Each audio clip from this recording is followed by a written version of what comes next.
आइए योगिनी एकादशी व्रत की कथा सुनते हैं। भगवान श्री कृष्ण जी ने योगिनी एकादशी व्रत कथा कुछ इस प्रकार सुनाई थी। स्वर्ण के अलकापुरी में कुबेर नामक एक राजा रहता था। वह शिव भक्त था। नियम पूर्वक राजा रोज महादेव की पूजा करता था। हेम नाम का माली शिव पूजा के लिए फूल दिया करता था। हेम की पत्नी विशालाक्षी थी, जो बहुत ही सुंदर थी।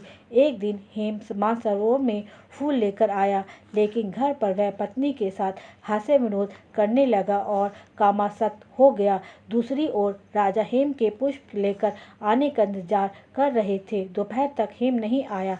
राजा ने सिपाहियों को मालिक के घर भेजा ताकि पता लगा सके कि वह क्यों नहीं आया।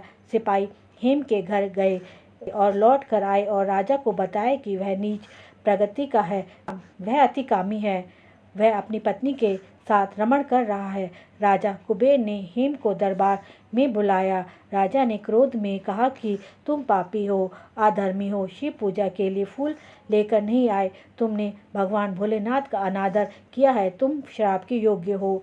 राजा ने हेम को श्राप दे दिया कि वह पृथ्वी लोक पर जाकर कौड़ी होगा और पत्नी का वियोग सहन करेगा। श्राप के कारण हेम तुरंत ही स्वर्ग से धरती पर गिर गया और पूरे शरीर पर सफ़ेद रंग के कोढ़ हो गए। उसकी पत्नी भी उससे बिछड़ गई। धरती पर उसने बहुत ही दुख भोगे। जंगल में वह बिना भोजन और पानी के भटकता रहा और वह रात में सो नहीं पाता था। शिव की कृपा से उसे पिछले जन्म की बातें याद थी। एक दिन वह मार्कंडेय ऋषि के आश्रम में पहुंच गया। उसने मार्कंडेय ऋषि के पैर पकड़ लिए।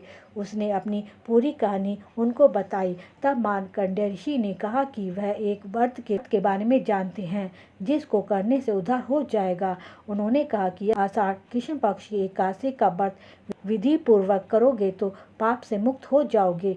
हेम ने मार्कंडेय ऋषि को प्रणाम किया, फिर वहां से चला गया। जब आषाढ़ कृष्ण पक्ष एकादशी आई तो उसने ऋषि द्वारा बताई गई विधि के अनुसार व्रत किया। भगवान विष्णु की कृपा से उसका कोढ़ ठीक हो गया और वह अपनी पूर्व स्वरूप में आ गया। वह फिर से अपनी पत्नी विशालाक्षी के साथ स्वर्ग में सुखपूर्वक रहने लगा। हे विष्णु भगवान, कहानी कहते सुनते समस्त परिवार को सुखी रखना।